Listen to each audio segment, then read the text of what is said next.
Good morning students.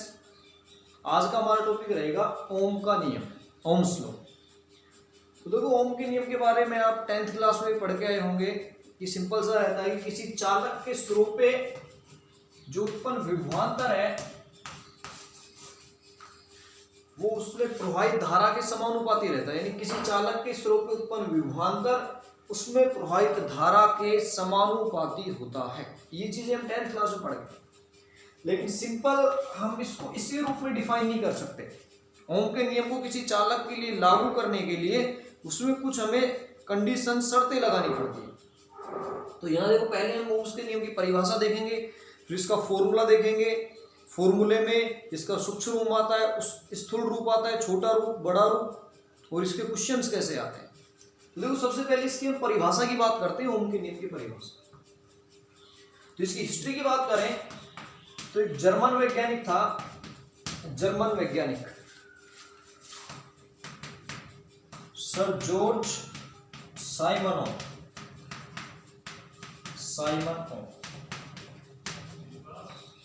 इसने 1828 में अपना एक प्रयोग किया चालक पदार्थों के ऊपर, और अपने प्रयोग के आधार पर इसने बताया कि किसी चालक के स्रोत पे विभवांतर आरोपित करने पर उसमें प्रवाहित धारा इस चालक के विभवांतर के समानुपाती होती है। उसे हम क्या कहते हैं? ओम का नियम। यानी जो जॉर्ज साइमन ओम द्वारा अपना प्रयोग किया गया, उससे जो रिजल्ट सामने आए उन्हें क्या कहा जाता है? ओम का नियम। अब इसकी देखो कंडीशंस क्या है।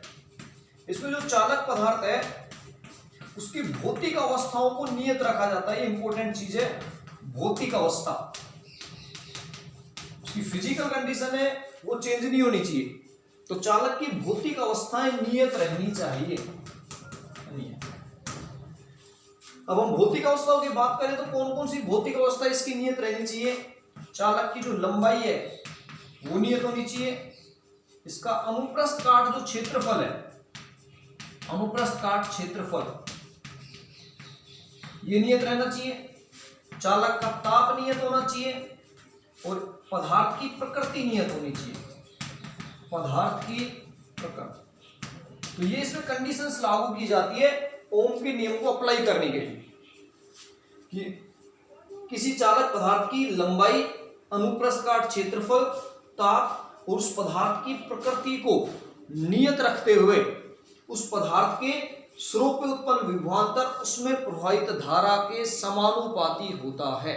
ये कहलाता है ओम का नियम। तो ये जो कंडीशन है ये आपको इसमें जरूर ध्यान में रखनी है कि उसकी लंबाई, अनुप्रस्थ काट क्षेत्रफल, ताप और पदार्थ की प्रकृति। अब देखो ये कंडीशन क्यों जरूरी है। लंबाई आगे हम जब ओम का नियम को डिटेल रूप में पढ़ेंगे तो हम देखेंगे जो पदार्थ का प्रतिरोध रहता है वो उसकी लंबाई पे, अनुप्रस्थ काट क्षेत्रफल पे, उसके ताप पे, उसकी पदार्थ की प्रकृति पे निर्भर करता है।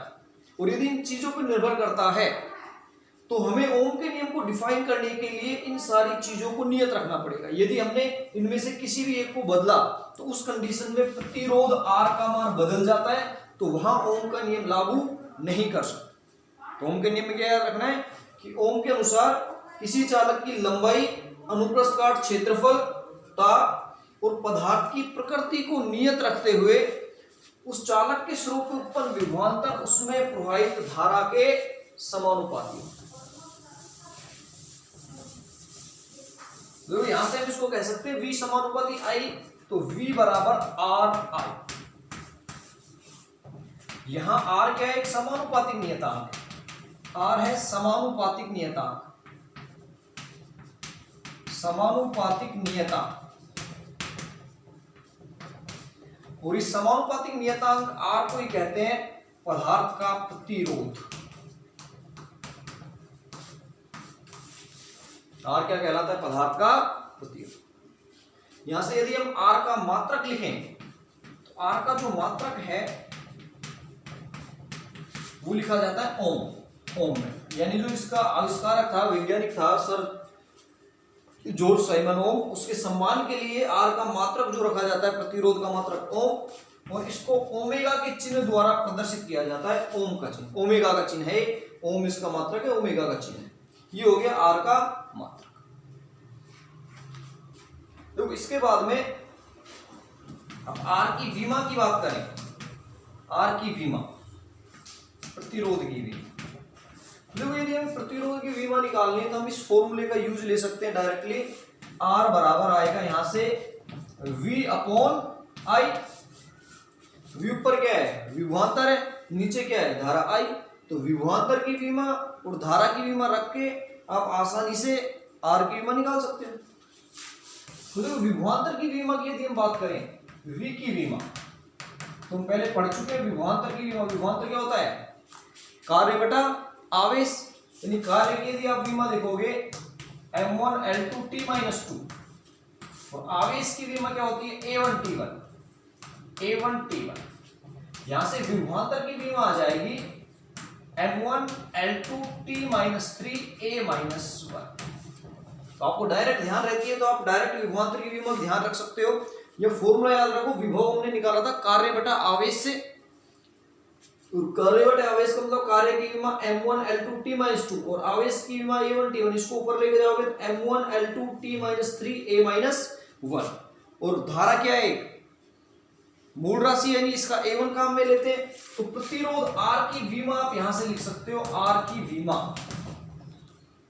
ये आ जाएगी ऊपर विभवांतर की विमा m1 L2 T - 3 A - 1 और नीचे धारा का भाग देंगे तो A1। तो धारा एक मूल राशि है, इसको A एम्पियर में काम में लेते हैं। ये ऊपर लेके जाएंगे तो प्रतिरोध की विमा आ जाएगी m1 L2 T - 3 A - 2। ये आ जाती है प्रतिरोध की विमा। इसको रटना नहीं है, फॉर्मूला सिंपल याद रखो, R बराबर V अपॉन I। V की विमा कार्य बटा आवेश, कार्य की विमा जनरली याद रहती है, उससे हम विभव की विमा निकाल लेंगे। विभव की विमा में धारा की विमा का भाग देके प्रतिरोध की विमा ज्ञात है। तो ये आ जाता है प्रतिरोध का मात्रक और प्रतिरोध की विमा।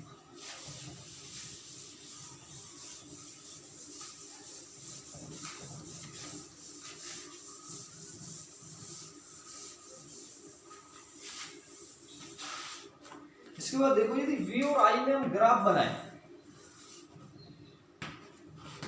y अक्ष पे विभवांतर को ले लेते हैं और x अक्ष पे धारा को ले लेते हैं। अब इधर V समानुपाती I था। समानुपाती मतलब जैसे जैसे हम I का मान बढ़ाएंगे V का मान भी बढ़ेगा। तो यहां से क्या प्राप्त होती है, एक सरल रेखा प्राप्त है। तो V और I का ग्राफ, और ये सरल रेखा प्रतिरोध R को प्रदर्शित करती है, R बराबर V अपॉन। अब कई बार क्वेश्चंस क्या पूछ लिए जाते हैं, जैसे इस ग्राफ में हम दो अलग अलग टेम्परेचर के लिए ग्राफ बनाए। यहां का टेम्परेचर T2 है, यहां का टेम्परेचर T1 है। यहां जो ये एंगल है θ1 है और ये जो एंगल है θ2। आपसे पूछ लिया जाएगी कौन से पदार्थ का ताप अधिक होगा, या यहाँ पे T1 या T2 में से किसका मान अधिक होगा। ऐसे क्वेश्चंस पूछ लिए जाते हैं बोर्ड पेपर में डायरेक्टली। तो देखो हम क्या कर सकते हैं, सबसे पहले हम ग्राफ देखें। V और I में ग्राफ है, हम जानते हैं V और I में जो ग्राफ है वो किसको बताता है, प्रतिरोध को। तो ये दोनों अलग अलग पदार्थों के प्रतिरोध के ग्राफ है। तो हम इसमें यदि बात करें तो एंगल देखें, देखो tan थीटा, यदि tan थीटा का मान देखें हम V अपॉन I आएगा R के बराबर। tan थीटा क्या रहता है, लंब कोण आधार, यानी y अक्ष पे जो राशि ऊपर आएगी और x अक्ष पे राशि जो नीचे। थीटा यहां से हम निकालेंगे तो लंब कोण आधार V अपॉन I बराबर R। यानी जिसके लिए थीटा का मान अधिक होगा उसके लिए प्रतिरोध का मान भी क्या होगा, अधिक। और यहां मैं कह सकता हूं θ2 इज ग्रेटर देन θ1, मतलब tan θ2 is greater than tan theta, और tan θ2 का मान tan θ1 से अधिक है। तो ऊपर वाले पदार्थ का ताप नीचे वाले पदार्थ से अधिक होगा, यानी T2 is greater then T1। ये चीज हम आगे देखेंगे, जिस पदार्थ का प्रतिरोध अधिक रहता है उसका ताप भी क्या रहता है। यहां से आप कह सकते हो कि R2 ग्रेटर देन R, जिसके लिए tan थीटा अधिक होगा उसका प्रतिरोध अधिक होगा, और जिसका प्रतिरोध अधिक होगा उसका ताप भी अधिक रहेगा। क्योंकि चालक पदार्थों का ताप बढ़ाने पर इनकी प्रतिरोधकता और प्रतिरोध का मान बढ़ता है। ये हम इसी चैप्टर में आगे डिटेल में पढ़ेंगे किस लिए बढ़ता है, क्यों बढ़ता है। तो यहाँ सिंपल यदि आपको क्वेश्चन दे दिया जाए तो आप ध्यान रखना, सिंपल सा आपको ग्राफ में I और V देखना किधर है। जैसे इस ग्राफ को यदि हम चेंज कर दे तो आंसर बदल जाएगा। यदि आई को हम ले ले एक्स अक्ष वाई अक्ष पे और वी को ले ले एक्स अक्ष पे, तो यहाँ आंसर बदल जाएगा। यदि इसके लिए हम ग्राफ बनाए तो यहाँ भी सीधी रेखा ही आएगी, लेकिन ये ग्राफ अब आर को ना बता के 1/r को बताएगा, यानी यहाँ पे जो tan थीटा है वो आएगा 1/r, यानी I/v के बराबर। ये ध्यान रखना है कि y अक्ष और x अक्ष पे कौन सी राशि ले रखी है। यदि इधर विभवांतर इधर धारा है तो r की इक्वल आता है tan थीटा v/i, क्योंकि tan थीटा जब भी निकालेंगे तो y अक्ष पे जो मान है उसका x अक्ष पे जो मान है उनका अनुपात लेते हैं। यहाँ y पे अब i है तो i ऊपर रहेगा और x पे v है तो v नीचे रहेगा, और I/v करेंगे तो 1/r आएगा। तो इस स्थिति में यदि हम देखें, यानी इसी ग्राफ में यदि इसको हम i बना दें और यहाँ ये r ले लें, r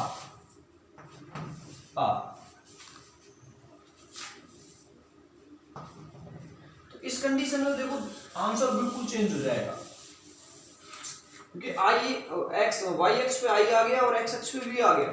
तो इस बार यदि हम tan थीटा निकालेंगे तो condition tan theta 2 greater than tan theta 1 आएगी, tan थीटा 1। लेकिन इस बार ये 1/r2 ग्रेटर देन 1/r1 है। क्रॉस मल्टीप्लाई करोगे तो r1 ग्रेटर देन r2 आएगा, और जिसका प्रतिरोध अधिक है उसका ताप भी क्या रहता है, अधिक। यानी इस कंडीशन में T1 ग्रेटर देन क्या आ जाएगा, T2। तो बदल गए बिल्कुल, I और V बदल गए। तो ध्यान रखना I कहां पे है और V कहां पे है, दोनों कंडीशन आपको।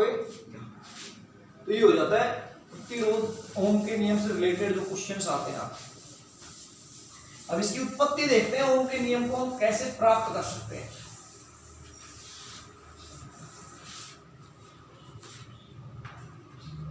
ओम के नियम की उत्पत्ति।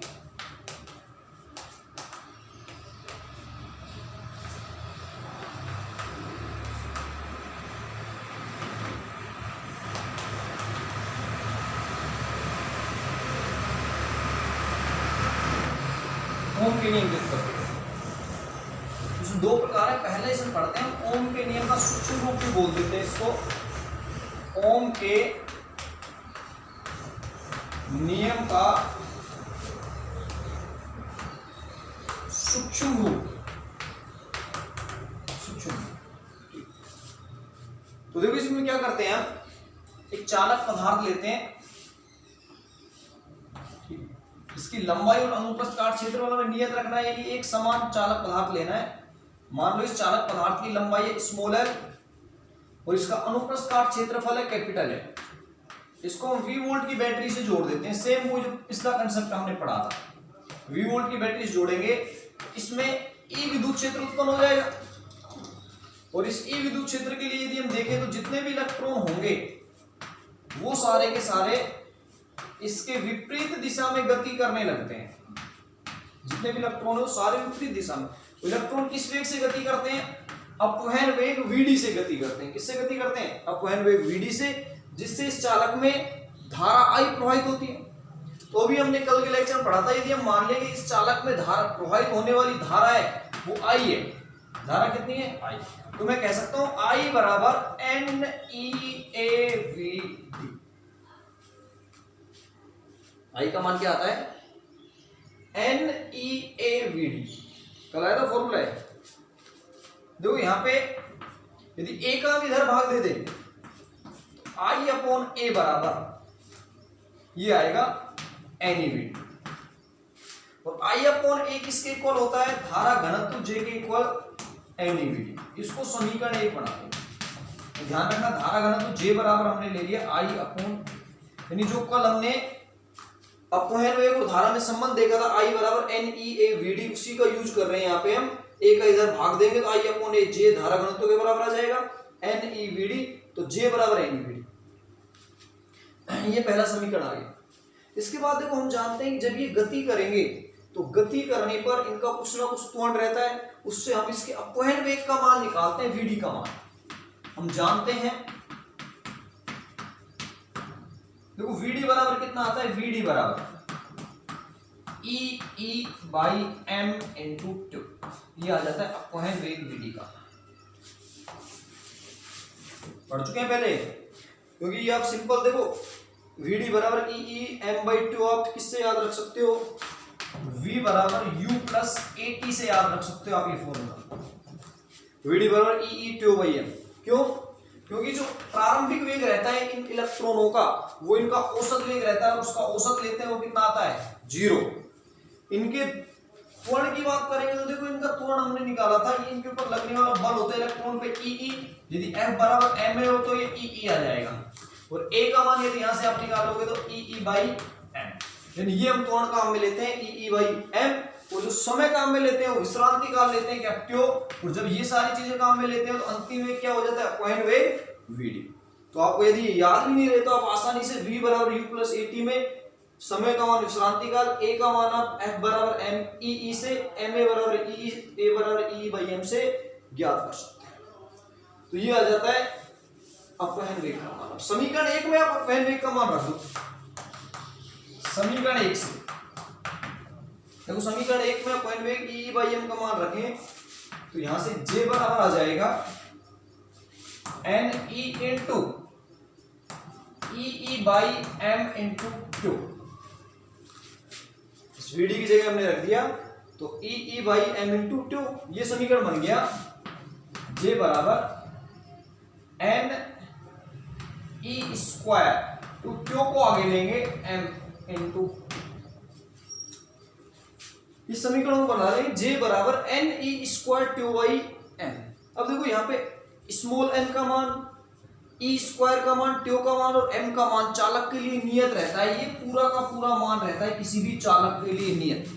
n क्या है उसमें प्रत्येकांक आयतन इलेक्ट्रॉनों की संख्या फिक्स रहती है, कल हमने बात की थी, तांबे के लिए 10 की पावर 18 के लगभग रहती है प्रति आयतन में। E इलेक्ट्रॉन का आवेश है जानते हैं, Q विश्रांति काल है, विश्रांति काल की बात कर सकते हैं, कल हमने की 10 की पावर माइनस 14 सेकंड रहता है। m इलेक्ट्रॉन का द्रव्यमान है, तो ये सारी की सारी राशि क्या है नियतांक, और इस नियतांक को कहते हैं चालक की चालकता, चालक या फिर पदार्थ की चालकता सिग्मा, सिग्मा बराबर NE स्क्वायर Q बाई, इसको सिग्मा, और ये क्या है नियतांक NE square Q by m, sigma एक नियतांक है, तो यहां से आ जाता है J बराबर सिग्मा E। इसको सदिश रूप में यदि हम लिखें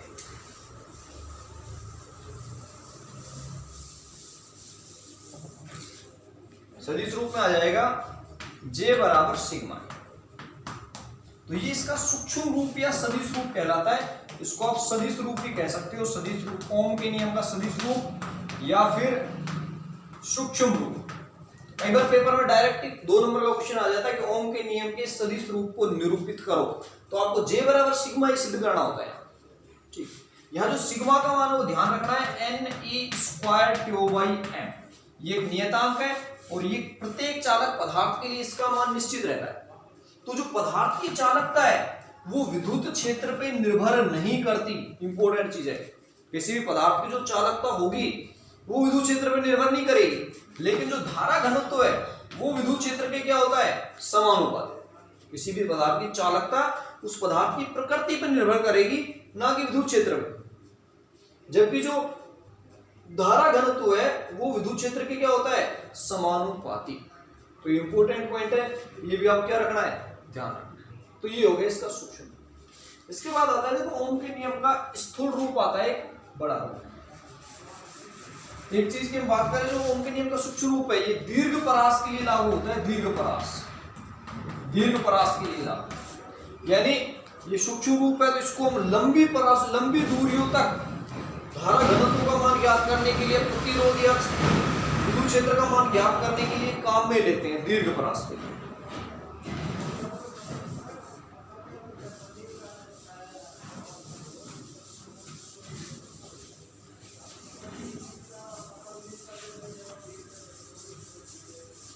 नेक्स्ट हम देखते हैं ओम के नियम का स्थूल रूप, बड़ा रूप, सूक्ष्म के बाद स्थूल रूप। स्थूल रूप में भी सेम ही कंडीशन हमें लेनी है कि कोई चालक है जिसकी लंबाई L अनुप्रस्थ क्षेत्रफल a, इससे इसकी लंबाई L होगी, इसे जैसे भी वोल्ट की बैटरी से जोड़ते हैं इसमें विद्युत क्षेत्र E उत्पन्न होता है, जिससे जितने भी इलेक्ट्रॉन अपवहन वेग VT से विपरीत दिशा में गति करते हैं, जिससे इस चालक में I धारा प्रवाहित होती। तो देखो स्थूल रूप को हम स्टार्ट करेंगे जो हमने अभी लिया था। हम जानते हैं J बराबर सिग्मा E, यहां से स्टार्ट करेंगे इसको। देखो J का मान हमें यहां पे लेना है, J बराबर I अपॉन A जो हमने अभी पढ़ा है, और विद्युत क्षेत्र E का मान हमें यहां पे लेना है विभवांतर अपॉन लंबाई। यह V क्या है? ये विभवांतर है, विभवांतर V का मान है विभवांतर। E लेना है V अपॉन L और J लेना है I अपॉन A। यहां देखो J का मान रखेंगे I अपॉन A बराबर, यहां देखिए J का मान हम लिखेंगे I अपॉन A बराबर सिग्मा इंटू E का मान रखेंगे V अपॉन L। यहां से आप V की वैल्यू निकालोगे, सर V को एक तरफ ले लो तो देखो यहां से V बराबर आएगा, L तो ऊपर चला जाएगा, तो I into L upon sigma का भाग लग जाएगा सिग्मा।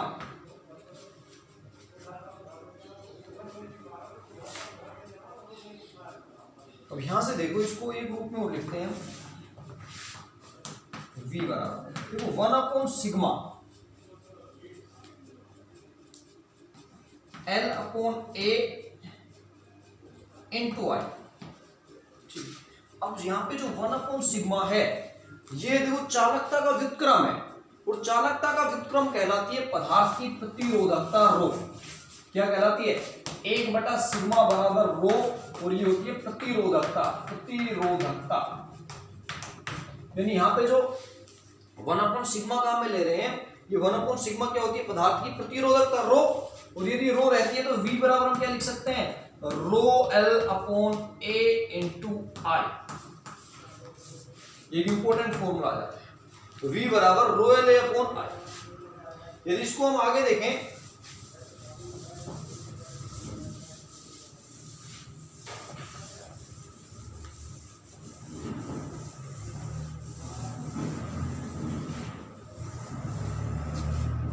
तो ये फॉर्मूला आ गया V बराबर रो L A अपॉन I। यहाँ पे रो L और A, जो रो है वो तो होगी प्रतिरोधकता, रो होगी प्रतिरोधकता, प्रतिरोधकता। इसका मान यदि हम देखें ना, रो बराबर 1 बटे सिग्मा, और सिग्मा का मान अभी क्या था? n square two by m। तो ये देखो n square two by m, m तो ऊपर चल जाएगा, नीचे आ जाएगा n e स्क्वायर टू। तो ये पदार्थ की प्रकृति पर निर्भर करेगा केवल। A और L पदार्थ की प्रकृति पे, भौतिक अवस्था पर निर्भर कर रहे हैं, यानी यहां से V समानुपाती क्या आता है? I। तो जो रो L अपॉन A है ये किसके इक्वल आता है? पदार्थ का प्रतिरोध R। यानी यहां से हम कह सकते हैं V बराबर R I। वो जो R का मान आता है, प्रतिरोध का मान, वो किसके बराबर आता है? रो L अपॉन A। यानी जो पदार्थ का प्रतिरोध है वो प्रतिरोधकता के समानुपाती, उसकी लंबाई के समानुपाती, और उसके अनुप्रस्थ काट क्षेत्रफल के व्युत्क्रमानुपाती होता है। तो लंबाई पे भी निर्भर करता है, क्षेत्रफल पे भी निर्भर करता है, उसकी प्रकृति पे भी निर्भर करता है, जो हमने बात की थी कि उसकी भौतिक अवस्थाएं में क्यों नियत रखनी है, क्योंकि इन सभी पे जो प्रतिरोध है R बराबर रो L अपॉन A, ये क्या करता है? निर्भर करता है। तो ये हमने कंडीशंस पढ़ी ओम के नियम। देखो इस फॉर्मूले में L A, और जो प्रयोगशाला में L और A का मान और रो का मान ज्ञात करके अलग अलग पदार्थों के लिए हम प्रतिरोध का मान ज्ञात कर सकते हैं, इसलिए इसको स्थूल रूप बोला जाता है, जो हम प्रयोगशाला स्तर पे काम में। तो ये हो जाता है हमारा ओम का नियम। अब इस ओम के नियम की कुछ कमियां भी है कि ये कहां पे लागू नहीं होता। तो देखो इसकी कमियों की यदि हम बात करें, ओम के नियम की कमियों की, तो इसकी कमियों में यदि पदार्थ का ताप उच्च कर दिया जाए, बहुत अधिक ताप कर दिया जाए, तो पदार्थ ओम के नियम की पालना नहीं करते। यानी इनका ग्राफ यदि हम देखें तो सीधा जाएगा और फिर सीधा ना जाके ऐसे घूम जाता है अधिक ताप। तो बहुत उच्च ताप पे, निम्न ताप पे तो पदार्थ चालक पदार्थ ओम के नियम की पालना करते हैं, लेकिन उच्च ताप पे, ताप बढ़ाने पे इनका जो प्रतिरोध तेजी से बढ़ता है, इसलिए ओम के नियम की पालना नहीं करते। इसके अलावा हम सेकंड कंडीशन देखें, जो अर्धचालक युक्तियां रहती है, अर्धचालक युक्तियां, अर्धचालक युक्तियां, तो तो उनमें प्रतिरोध और धारा में परिवर्तन इस प्रतिरोध के चिन्ह पर निर्भर करता है। किस पे निर्भर करता है? प्रतिरोध के चिन्ह पर, सॉरी विभवांतर के चिन्ह पर, विभवांतर के चिन्ह पर निर्भर करता है।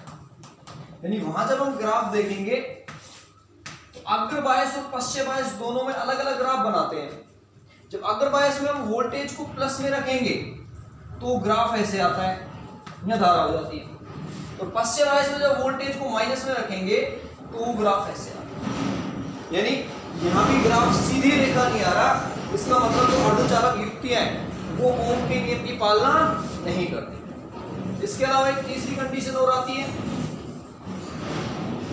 तीसरी कंडीशन में क्या होता है, जो थायरिस्टर नामक उपकरण है, थायरिस्टर, तो उनमें क्या रहता है कि विभवांतर का मान या धारा का मान बढ़ाने पर जो विभव है वो कम भी हो सकता है, या विभव का मान बढ़ाने पे, जैसे विभव का मान बढ़ा रहे हैं तो एक कंडीशन ऐसी आती है वहां धारा का मान क्या हो जाता है, कम भी हो जाता है। यानी वहां भी जो ओम का नियम है वो लागू नहीं होता। तो ये अलग अलग कमियां हैं। इसके अलावा जब हम प्रतिरोध पढ़ेंगे तो वहां अनओमीय और ओमीय युक्तियां भी देखेंगे। अनओमीय प्रतिरोध कौन से हैं, ओमीय प्रतिरोध कौन से। Thank you.